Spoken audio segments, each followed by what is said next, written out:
Now I'm at the point you wanna be with me. I'm vibing out at a higher frequency, cause everything that I want and I'm gonna be is when I wake up, that's when I start to dream. Someone you love is talking down, here is the plan. Let it fall through like a handful of sand. Nothing happens overnight, what you must understand. If you dwell on the bad, then you don't stand a chance. Something you want upset, saying why it ain't mine yet. That's because now you have yet to change your mindset. People don't put their mind to rest while they're so wired. A lot of people go to sleep and wake up tired. Power of positivity and persistence. Say that I can, we'll just sit back and witness. Make an impact when our time is done. Make money, help people, and have lots of fun. Whoa.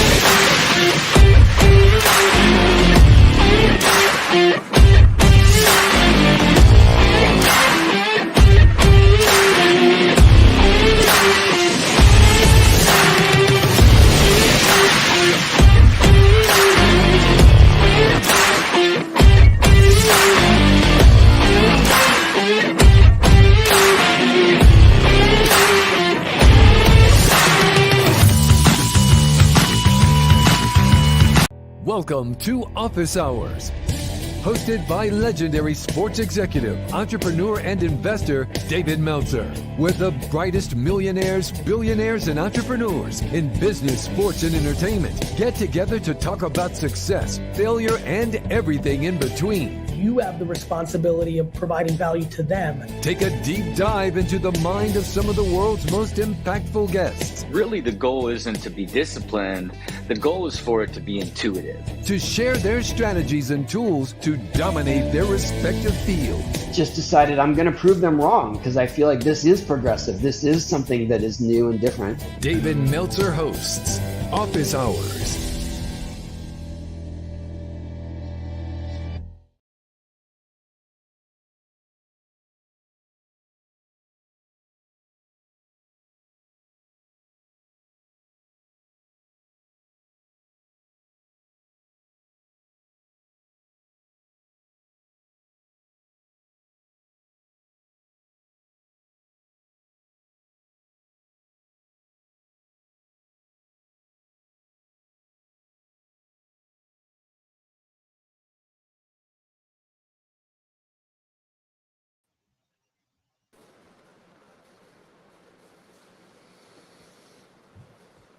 Good morning, everybody. This is David Moreno, joined by my buddy Michael Mola, who is like Waldo in Carmen Sandiego in human form. We have no idea in the world where he is. So before I get to Michael Lennox, Mike, where are you?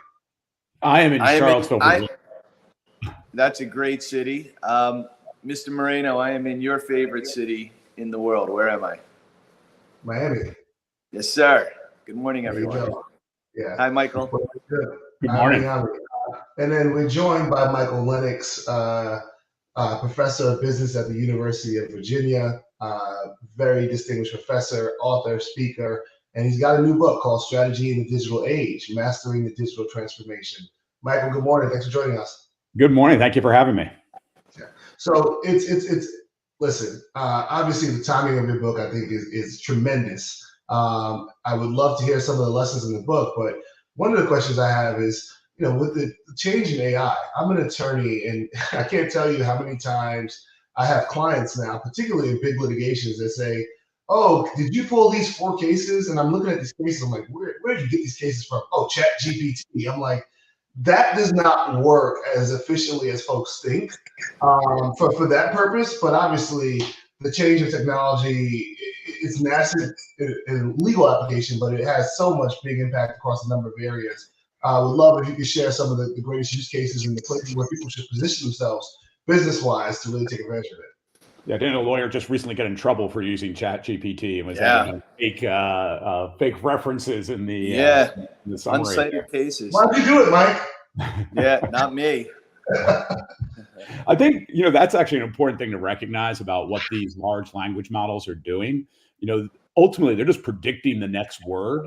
And so when it comes to things like citations, it just makes them up because it looks across those people who have cited either different cases or different articles, and will like combine names together in ways that aren't necessarily real. So it's one of those particular cases where generative AI isn't quite doing what people think it might do there in the generation. But Dave, to your bigger question here, it's interesting. I think obviously over the last 8 months or so, generative AI with the release of ChatGPT is dominating everyone's mind here and dominating everyone's discussions. But AI is much broader than that. And AI has been around for quite a while. It continues to evolve. It includes things like autonomy. It includes what's happening in other domains like DALL-E 2, if you have played around with the artistic AI, generative AI. So while I think it's right to be focusing right now on these large language models, it gets even far more comprehensive and widespread than that. And again, pervasive in a lot of different domains that maybe people don't recognize. So, Michael, what are those domains that we're looking now that we've seen the side of what, how digital technology may not be great if you're not using it optimally? Yeah. What are those industries where if you are using it optimally, it will be something that helps move, I think, so many industries, if not all industries, forward? I'll give you an example. I'm working with one of the leading Web3 metaverse companies in the world right now. We're doing some really exciting things. I was on the phone yesterday. I was on a Zoom yesterday with a group that I'm sure Mr. Moreno is very familiar with called the Sugar Hill Gang. And we're doing some things. They have something coming up called the 50th anniversary of hip hop. And there's amazing things that are going on in the world right now. And in the music industry specifically, when I went to law school, I went with this grand idea of I wanted to go to law school. I wanted to become an attorney. I wanted to represent artists and what I perceived to be injustices occurring against them, musicians, by the record labels. And we see that with artists and galleries and different things. There's always been this middleman. There's always been this person that takes, and when you come back to get your, hey, your royalties and everything, it's like, well, we had to do this and double counting and cut back down, and all of a sudden you don't get that much. Now through blockchain technology, now through the immutability of technology that's, that exists, we can, for the first time ever, have direct interaction between, content creators, between people and their audience. How is that going to benefit all of us, with regard to that specifically, or whether it's with whatever it might be? How is that going to help all of us? Is that what we're talking about here? Is that what this technology is providing for people?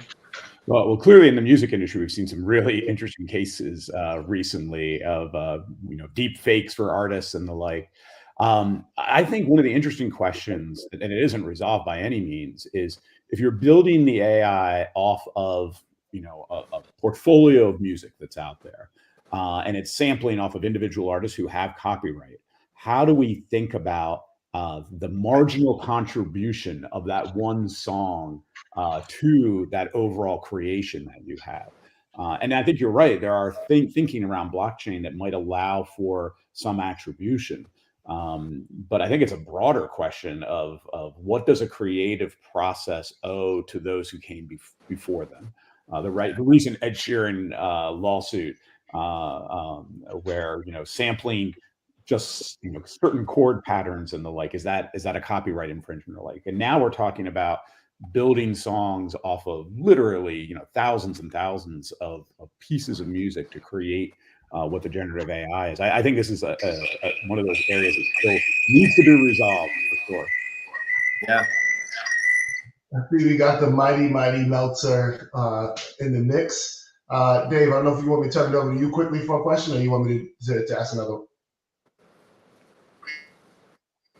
Yeah, he looks like he's muted. Yeah.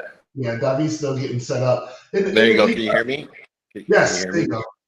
All right. Sorry about that. I'm in St. Andrews here, getting in before our tee off time, so not so bad. Anyways, we're talking about artificial intelligence, and one of the things that I've noticed, Michael, is that so many people want to make it their master, and they're so afraid of it. And interesting, because I will go back to analogously look at artificial intelligence the same as a hammer. A hammer can build a house, but it can also tear it down. Yeah. The only difference is AI has a lot more power than a hammer. And those who don't embrace it as their servant are going to create a gap of capability that they may never catch up. There's already a technology gap that exists, but this may be the last frontier when it comes to a gap that you can't recover from if you don't embrace this technology. The speed that you can have either the first month or the last mile because of AI creates a quantitative capability that creates this unbelievable gap. What are people going to do that don't embrace the technology, that can't compete with productivity? Where do you see this huge gap really impacting our society? Well, first broad observation, at the heart of all this is data, right? The data we use to train these algorithms. And I use the analogy, it's like building an on-ramp to the highway. And once you've built that on-ramp and you're on the highway, you're often running down that highway. So if you're slow to get on that highway, you might never catch up.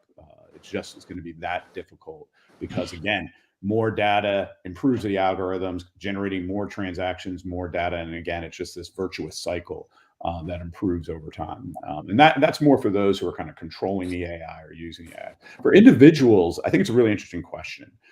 There's been this fear for 150 years, even longer, about machines replacing, jobs. This goes back to the original Luddites, where UK industrial revolution, destroying the looms that were replacing their jobs. And the good news is, what we've seen repeatedly throughout history is that technology ends up creating new jobs and new opportunities.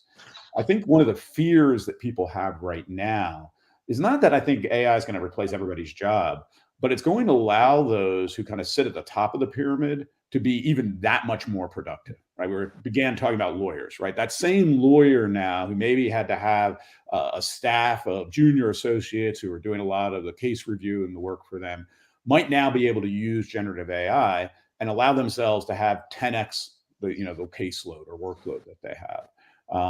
Doctors, I like to use the example that in dermatology, a lot of evidence now that AI might be more effective than the doctors themselves in identifying skin cancers. Now, again, that doesn't eliminate the dermatologist. You still need that person. But again, that single dermatologist can now do 10x or more treatment of patients than they could in the old model. And I just think we're going to see that over and over in different industries, where those who are the most successful, kind of sitting at the top, are going to be able to be that much more productive. And it begs the question, kind of, what happens to those who aren't, sitting in those privileged positions. Well, it's interesting, Dave. Sorry for interrupting, but it's interesting because I just utilized an example. I've been teaching perpetual content about capturing your essence, regardless of whether you post it or not. And now, because I have so much content out there, I can take anything and say, write a 10-chapter book on don't do business with dicks. Chapter number 1 should be about this, using stories like this. Chapter 2 like this. Create a table of contents, an intro, and a conclusion, as if you were David Meltzer, speaker, author, entrepreneur. And about 6 months of my work, I'm that far ahead. I still have to make it mine from there, but it's amazing. And that's a great example of, how far ahead, where if nobody has any content out there, you can't say, well, write this as if I'm, Joe Schmo, toll booth operator in, Newark, New Jersey. So, there's huge opportunities to create a new start for you, because 0 to 1 is so much faster, and the last mile is so much faster utilizing artificial intelligence. Go ahead, guys. Sorry for interrupting. Hey, can I throw something out there, Dave, unless you have a question that you want to ask? Michael, one of the things I'd like to give a nod to my former law school professor. His name was Joseph Beard, and he was just this visionary. He was my professor of entertainment law, just this amazing, imaginary guy. And back in 2001, I had the privilege of doing the research for a book that he wrote. This is 2001. And it was called Clones, Bones, and Twilight Zones. It was protecting the digital persona of the quick, the dead, and the imaginary. And he was talking about back then all of the things that were coming now and that we're seeing now. That was 20 years ago. Where are we going to be 20 years from now? First of all, I got to get more creative with my book titles there. That's a great title there. Well, I did engineering as an undergrad back in, really to date myself, late 80s, early 90s. we were learning AI back then. We were learning neural networks. We were learning machine learning. But what I like to say is we're missing two things. One, we didn't have the processing power. And two, we didn't have the data to train our data sets like we have today. And so I often talk about this exponential growth in technology. We see it in terms of processing power, the old Moore's law that's played out now for almost 50 years. We see it in terms of bandwidth and storage. And what's hard for people to grasp that if those trends continue for another 5-10 years of exponential improvement in those core underlying digital technologies, the world will be radically different in ways that are actually very hard for us to articulate and even envision here. And I think that's the level of the disruption that I think is very hard for people to understand, that this is moving incredibly quickly and will likely continue to accelerate. And again, in ways that are really hard for us to even predict what that world might look like in 5 or 10 years. Michael, do you see a specific industry where there are more growth opportunities than others? Actually, my common refrain is I have yet to find an industry that is not being impacted by digital technology and AI and the like. I think this is very widespread. And one of my main messages in the book is this idea that I think when it becomes like digital transformation popular in the business world now, they think about their IT organization and how they get their data, organized and like, and maybe apply these tools. My main point is this is fundamentally restructuring industries. It is changing the nature of competition. It's opening opportunities for what we call winner-take-all markets, where you can scale very quickly and dominate the industry. We've seen this in tech for a while now. Google with massive market share in search, social media companies like Facebook and Meta with massive market share in terms of social media. That might be accelerating in a wide variety of industries now as they start to leverage this technology. And again, what we often see when we have these disruptive moments is a changing in the competitive ordering. Those incumbent firms who have maybe had success for years might find themselves threatened and out of business as this technology more infuses itself in different industries. Michael, I'd love to know what your thoughts are on the philosophical application of all of this. And I'll tell you what I mean. One of the things that we're doing, one of the big artists in the music industry, are talking to them. And the person that I'm working with, who's behind the scenes, who created a lot of this technology, had actually gone to one of the major record labels and said, this is what we're doing with this thing. This is a couple of years ago, with this thing called blockchain technology. And through this authentic and mutable fashion, we'll be able to show exactly what people are doing, rights. This is how many songs. If a child in Israel listens to Tupac's Changes at 3 a.m., we'll be able to know that, and this artist will be able to get their rights because that song was played at that time. And the label was like, wait, you mean they'll be able to see exactly what's going on? And he's like, yeah. And they're like, we don't want it, right? So how much of this has been going on where industries, people that are at the top have been doing things that might not necessarily be great for the rest of the people, that now this industry, this technology is going to change because everything's transparent. Everything now, we can finally see the veil has been lifted. How does that change things for everyone? Yeah, we talk about the deconstruction of the value chain, that in many different industries, what we're seeing is those old, specifically like vertically integrated models are getting picked off by small players that come in and take just some very specific part of that value proposition or value chain. This is kind of what's happening in the financial services industry with the fintech sector. It's not that somebody's going after Chase Bank or Citibank directly. It's Square taking a little bit of your business here and Chime taking a little bit of your business there. I think we see the same thing in telecommunications. We see the same thing in energy. We see the same thing in entertainment. And so I think those efforts by incumbents to keep the status quo are going to get undermined as these technologies evolve and again, just radically different ways of moving forward. Do we have music labels and record labels moving forward if you're able to really pull off a decentralized, blockchain-oriented model here? Right. Dave? I don't know if he's... Yeah, no. One second. So, but as a construct, I think it's really important to know our own skills, our own knowledge, and what our desire and usage should be. People try to make a technology everything, And that's the differentiator between a master and a servant. Where do you see people can get into trouble in this master-servant relationship? Because obviously this is the least expensive servant we've ever been given. But so many people, like in colleges, for example, are using it as their master, right? And they're writing their papers and doing. I'm stealing from some colleagues at the University of Toronto. With it. What do you see is the biggest mistake that people will do when they utilize artificial intelligence? Yeah, I was going to say, I'm going to steal from some colleagues at my University of Toronto who made this, I think, really important observation, is that what AI does at the end of the day is it is very good about making predictions. But more often than not, you still need to layer judgment on top of those predictions, whether you utilize those predictions, whether you even give like autonomy to a vehicle or to some process and the like. And so this is why, again, I think we're going to have this kind of superstar economy where those people who are able to effectively understand and leverage AI, who can leverage judgment on top of the predictions, are going to be the big winners. So I think where there's a mistake is assuming the AI can do the judgment piece of this, that you just kind of let it go and it's going to do everything for you. It still requires quite a bit of those human attributes on top of that. Borrowing from another colleague of mine, Ed Hess, has written very eloquently about the types of management capabilities that you need in this brave new world are going to be things like humility, empathy, those kind of distinctly human things that we can do that no AI can do, no predictive algorithm can do at the end of the day. So it is a tool, and then you need to complement the use of that tool. Look, when I'm in higher ed, right, we're all freaking out about what's this going to do to like exams and how students approach their work and the like. I don't think we can, put our head in the sand, right? The students are already using it. The question is, how do we empower students to use the technology to advance what they do?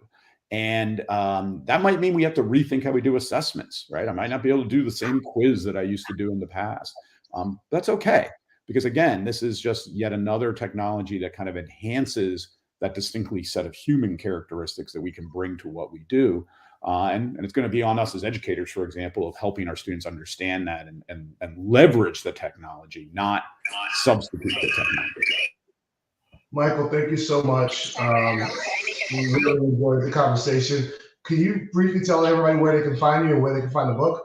Yeah, absolutely. You can go to michael-lennox.com. That's Lennox, Lenox.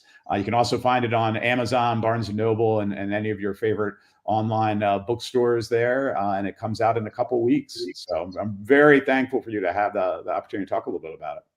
Yeah, look, we're looking forward to it. Thanks for joining us. We'll definitely have to have you back on after the book's out. Excellent. Well, thank you so much. Thanks, Michael. Thank you, Michael. Happy Friday. Awesome. I mean, technology is changing the world. Next up, we have Eugenia Jordan, who's the CMO at the Telecom Infra Project. Eugenia, good morning. Thanks so much for joining us. Good morning. Thank you for having me. So Eugenia, much like Michael, is also an author. Her book is the #1 in Women in Business on Amazon, which is also like, where's my rose? I've got this rose to give people when they deserve roses. The book is called Unlimited, the 17 Proven Laws to Success in a Workplace Not Designed for You. I mean, that is a mouthful of a title, and my mind is like churning on what the book's about. So rather than me guess what it's about, Eugenia, I'd love to hear what the book is about and what drove you to write it. Such a great question, and thank you again for having me here. So I'm a Russian immigrant. My story started at communist Russia in 1970. And when I moved to the US, 27 years to the North America, I moved to Canada, then to the US. I didn't realize that there was a system. That system was corporate America, and you can call it ignorance is a bliss. I believed, and my mama, God bless her, she taught me that I can do anything and I deserve it. So I started in my industry as a receptionist. And 23 years later, I became an overnight success as the CMO. So ignorance is a bliss, because I always asked when people told me, oh, no, you cannot do that, you cannot speak in a meeting. I asked, why not me? Why not me? I see you're climbing the ladder, you getting promotions. Why not me? How am I different? During COVID, when we were, yes, Mike. No, continue. I'm just listening. I'm agreeing with you. And I'm glad because as women in tech, as an immigrant, as an underrepresented group, we need people to hear our stories. We need people to support us, because when we in this together, we can change the face of leadership, and we can build a more equitable world for all of us. So the story of this book started during COVID. I read maybe 50 books during that time because, again, I wasn't traveling. I was stuck at home and I wanted to learn. There was a lot of anxiety going on, and reading was my safe haven. And on my 20th book, I realized that majority of leadership books were written by men. In 2020, which is just 3 years ago, there were more leadership books, business books written by the person named John than by women or immigrants or people of color. 6 months later, after that realization, I was in LA and I was doing a presentation for students from underserved schools. And once I shared my story about growing in my industry, from a receptionist to the CMO, the young African-American lady came to me, she held my hands and she said, "You need to write a book because you gave me inspiration and hope that a woman like you can become the CMO. I can be anything." Wow. Eugenia, and I'm sure Mike has like some sort of amazing question with a lesson in parable, because he's like the smartest guy I know. But what an inspiration. I want to read the book, but to go from secretary to CMO in telecom is an amazing journey. We can't wait to hear more about your journey. But Mike, I don't want to take away time from you. I just wanted to, again, give Eugenia her flowers. Yeah. Eugenia, thank you for that. Really powerful. And Moreno, if she read 50 books during COVID, I think she read 49 more than me. I'm not sure how many more than you, but good on you for doing that, Eugenia. As the old saying goes, whether you believe you can or you can't, you're usually right. And so it all starts with a belief, right? And I think so much of that is instilled in us from our society, from our culture, and from other things. And so thank you to people like you for helping to change so much of that. We have, with one of the companies I'm working with, our chief inspiration officer is the first female African-American pilot and astronaut of a space shuttle. It's amazing. Yeah, and when I watch her get on stage and talk to the crowd, it's just astounding to see, because I think, people recognize, we all have, like Dave talks about it, everybody loves Rocky, right? We all have this thing in us where we want to believe we can, but because of who we are or because of where we come from, I'm a guy that had a single mother who worked to raise my sister and I, and I'll never become a lawyer. I'll never become successful. I just didn't believe that. And so we see this with women. We see this with people of color, where they have these illusionary barriers, but maybe not so illusionary, maybe real in so many ways, that are put in front of them that require people like you to help break down. So you've given us these 17 laws of success for women and for others to be able to apply so that they can win. Without giving us the whole book, we don't want to know the secret sauce because we want to read it. What are one or two of those top laws that can help people understand how they can go from believing they can rather than they can't? So, Mike, you bring up a really, really good point about us sometimes not believing in ourselves. And the first part of my book talks about taking control of your destiny, accepting our stories. I am like you. I grew up in communist Russia with single mom. And what it meant sometimes that I couldn't afford lunches. My grandfather was packing me lunches. And I was so ashamed to eat my, sandwich. I was going hungry all day, and then I was eating it on a bus. But can I allow that limit me? I can't. And look at you now too. You didn't allow those your upbringings limit you.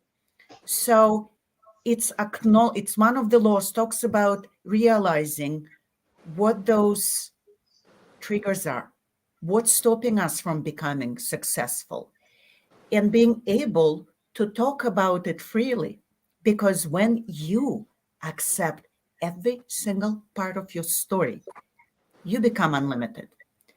And I share my stories in my book because my first marriage was abusive. And for the longest time, I wouldn't talk about it because in my mind, like Mike, you were saying, I believe that executive women, we don't get abused. Everyone can be in that situation. So being able to talk about every single part of your story is freeing. You become unlimited and you can control your own destiny. But the other great point you brought up, and that's the second part of my book, is it takes a village. You cannot do it alone. So we need allies like you on the screen. We need allies to mentor and sponsor. Mention that person's name in the room. You did it fabulously. You mentioned your inspirations officer name on this webcast. Amazing. And we need more people to do it. So that's the second part of the book. And the last one is we're all here. We've achieved something amazing. So now it's our opportunity to live in our purpose and give back to people like us. And Dave and Mike, I bet you mentor and you sponsor people that look like you and grew up like you because you want them to become as successful as you are today. Yeah. Listen, you hit the nail on the head. Mike and I have a lot in common, and Eugenia, we also have that in common. I also grew up with a single mom who had me at 16 years old, right? And everything, she's now a lawyer, a very successful lawyer, and everything she's done has been an inspiration to me and so many. And one of the things that she taught me was, you have to lift while you climb. Like your situation may be awful, but there are a lot of people's situation out there that are even worse than yours. And what you have to realize is that you being you and being successful may motivate someone to want to strive for more. And it's something that I wear as a badge of honor. It really it bothers me when people of color or women are less inclined to give back, right? Because for all of us to be where we are, it's because somebody took the time to mentor or invest in us.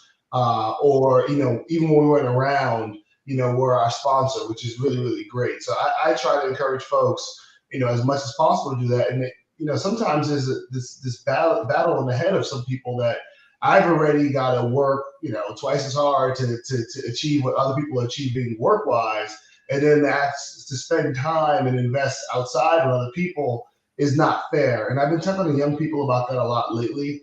Look, it's not fair, but it is what it is, right? And you wouldn't be there had someone not done that for you. So one thing I want to ask you, because I don't know if that woman that came here 23 years ago that started as a secretary knew that you'd be a CMO in telecom, right now, and out of the abusive marriage and all of those things. Maybe you knew that would happen, and that's amazing.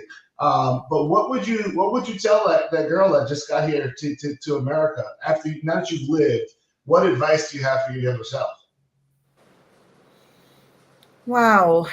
So I would tell that young Eugenia that she's amazing, and don't let anyone to tell you otherwise. You have everything to succeed right inside of you. Don't allow anyone to limit you. So that's the only advice. And go find, David, you were saying, go find those sponsors. And as you were talking, I remembered a quote from Madeleine Albright, who was an immigrant as well. There's a special place in hell for women that don't help other women. And in my book, I rephrase it and I said there is a special place in hell for underrepresented that don't help other underrepresented.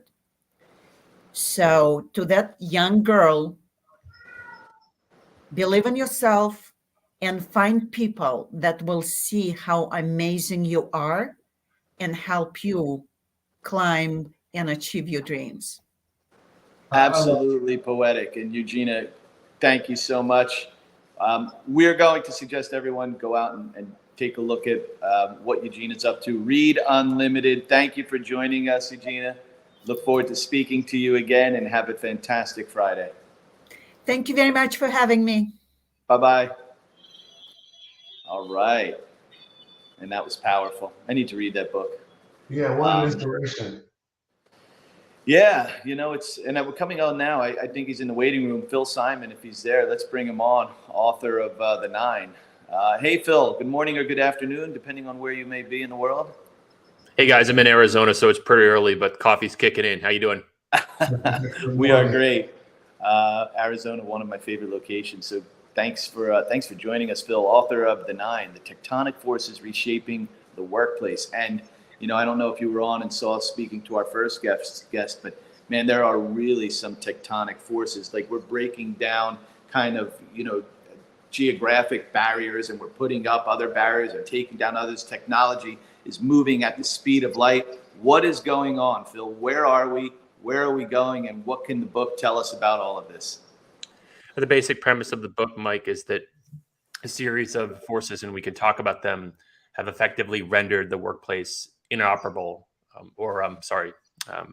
indistinguishable from its pre-pandemic counterpart, whether it's inflation or generative AI tools like ChatGPT, automation, worker empowerment, fractions, immersive technologies. Apple a couple of days ago announced Vision Pro, which I predicted in the book, but people in the industry saw this coming for years. So $3,500.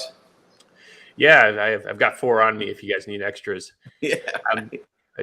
So these changes, for all the folks who want to pretend that COVID never happened, I just think are deluding themselves. So the question becomes, what do you do about it? And that in the book is the book in a nutshell. That's tremendous, Phil. Good morning. Clearly, the producers of this show are always don't cease to amaze me. 3 authors, a lot in common with the subject and substance. The Nine, the second part of the title is the Tectonic Forces Reshaping the Workplace. And we've got we're at an interesting time, an inflection point, frankly, because we have a big demographic of the workplace kind of on their way out, and then we have 2 other generations in the workplace. How have you seen that dynamic change, and what's reshaping that dynamic? And is the growth in technology sort of driving that 3rd generation success in the workplace? And will we see more of them leapfrogging maybe the folks ahead of them because of that, or is that something that I'm just way off with? I wish I had a crystal ball. It's very difficult to see how these forces will play out. I can just tell you that they're in motion and they're intensifying. With respect to your question, David, you could argue that a tech-savvy generation is more prepared to handle some of these forces. So if you're comfortable with tech, you might be able to survive potential obsolescence or use the Silicon Valley parlance, pivot a bit quicker than folks who pretend that this stuff doesn't matter. It's a great quote in the book from a Stanford professor I saw on CBS this morning, and it's about AI. Effectively, in the future, there'll be 2 types of lawyers: those that embrace these AI tools like ChatGPT and Midjourney and a bunch of others, or folks who are no longer lawyers. So you can sort of follow lead or get out of the way, and that's one of the prescriptions I have in the book. But yeah, we see that there's with respect to remote work or dispersion, which is another one of the forces, a bunch of younger folks just being very comfortable working remotely. I think it's a big mistake never to get in the office. Oodles of research suggest that there is a very real proximity bias, out of sight, out of mind. So, David, you could be working your tuchus off at home, but I don't see you. Whereas Mike is kind of a slacker, but he's in the office. Well, all things being equal, the slacker is going to get the promotion. So there are lots of variables that I discuss in the book, lots of research around structural issues in the economy, whether it's the declining birth rate or the lack of, say, immigration over the last 5 to 6 years that's really hamstrung certain markets. There's something like 500,000, a dearth of 500,000 construction workers in the U.S. So there's a lot going on in this book, and in my opinion, it's better to be aware of it than not. Yeah, absolutely. And Michael, Michael, I'm sorry, I'm looking at my other notes. I'm looking at someone else. Phil, what's the like, how do you onboard? Like, I'm thinking of my mother, or, my older relatives. How do we onboard people like that for what's coming? Because I remember seeing, Phil, just getting them up to speed with mobile phones or email or Facebook and things like that. How do we get, the generation, because there is a learning curve to some of this, right? Not everybody can log on to ChatGPT or GPT-4 and figure out how to run with it. Phil, how do we get people up to speed with this to even, number one, comprehend it, but then to start utilizing some of these technologies? Yeah, I'd say, Mike, that awareness is the most important thing. Better, as I said before, better to know than not know. But this notion that we'll just learn everything we need to know for our career and we'll be finished is just absurd. It was McKinsey a couple of years ago that put out some research that the average half-life of a skill these days is 3.5 years. That's anathema to certainly when I went to college and you picked a major, and in theory you were going to be an economics student, if you like, or practitioner for your entire life. So again, technology, to your point, has been accelerating. It's something I've addressed in some of my previous books. And I think it's on steroids right now, particularly as these forces collide. When you think about automation, for example, which is another one of the forces, and that's just going to render certain jobs, if not obsolete, then certainly more rare. Have you guys heard of the robot McDonald's in Fort Worth, Texas? Yeah. I mean, it's crazy. Yeah, it's folly to believe that these trends will just stop because we want them to. Yeah, Moreno, before you jump in with your question, can I ask Phil one more? Because you touched on it. Phil, you talk about that with regard to education. I mean, is education even able to keep up at this point? How much of what kids are learning in school today, when you talk about half-lives of careers and different things, is even applicable? Because I was talking to one of my colleagues the other day, and he was telling me what his daughter is learning with regard to marketing, and how she wants to be a marketing major and wants to work at a marketing firm. And I said, well, what's she doing with technology? What's she learning about blockchain? What's she learning about all of these things? And he said, nothing. And I said, well, it's inapplicable. I mean, it's not that it's inapplicable, but you can't really apply what's happening today in the real world. Can schools keep up? I guess that's my question. The ones that believe that they can keep a baby in a corner, so to speak, I don't think so. To me, and we've seen a lot of schools. I'm a former college professor, so I've been in plenty of meetings. Academic committees, Mike, don't keep pace at the same speed of technology. So you can pretend that a tool like ChatGPT doesn't exist. That doesn't mean that the students won't use it. And the more intelligent and progressive professors and institutions are basically saying, how do we use this? Because kind of like a calculator with a tip, now I don't need a calculator to calculate one, but if you didn't, you wouldn't carry around a calculator. You just take out your iPhone, or you could even ask Siri or Alexa, which, knowing me now, my devices will start pinging that I said those words. So for education, and that's not an explicit theme of the book, but it's certainly a tangential one. I think it's important to teach principles, critical thinking, problem solving, adapting to change. That's not going to go away. How do these tools enable that? How do you spot, with respect to critical thinking, if something's actually true? There's David Marcus is an AI expert I quote in the book, I think he used to be a professor at Columbia or NYU. I forget off the top of my head. And he talks about authoritative bullshit. When you ask ChatGPT a question and it spits out a couple of things that are correct, oh, okay, but then it spits out a few things that aren't. Well, how do you know what's true? ChatGPT certainly doesn't. No AI does. They'll get better over time, but without getting into a big political debate so early in the morning, what is truth? So to me, if I were still in higher ed, I would be teaching those concepts, those principles versus those specific tools, because the tools are going to change in some cases before the students even graduate. No, you obviously been positioned in this space for a while, for a long time. Some of your previous book titles include Zoom for Dummies and Slack for Dummies, and what those things have in common is obviously they have grown with the changing world that we're in, particularly in the pandemic. We've seen a lot of companies switch to policies that have been, more apparent in tech industries and other industries for years. And some of the more traditional, like, get off my lawn folks, like in the legal industry that Mike and I have been in, are more open to remote work. Do you have any theories or understandings about productivity in regards to working from home versus being in the office? And, how can folks improve their productivity when working from home? Or do you think we're at an inflection point where folks are going to start to have to go back to the office? Here's the way I see it playing out, David, and it's going to vary. You're going to find exceptions all day long. Google yesterday, I was reading a story on CNBC, announced that employees would have to come back 3 days to the office. I think that that's where we'll ultimately land in many, not all cases. For certain types of jobs, if I work physical security, right, I'm a goon, I'm a bouncer at a club, that's really hard to do remotely.